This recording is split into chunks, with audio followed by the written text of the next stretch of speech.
Hello everybody, welcome back to our channel. Remember to like and subscribe to support us. Thank you. For question 18 is about, look at the question. Average gravitational field between P and Q.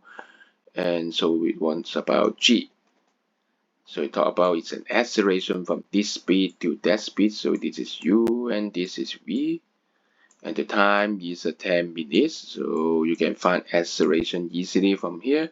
So think about how to find the average gravitational field strength. Remember mg is the gravitational force.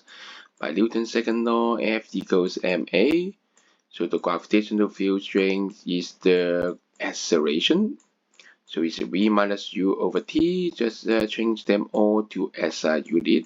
First, kilometer per second, so 1000. So it is 20.6 minus 20 times 1000, and then over 10 minutes. 10 minutes is 10 times 60 seconds. So at top is 600. Denominator is also 600. So when they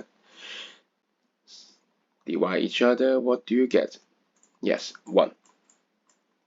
So the answer is C. You got it? Well done.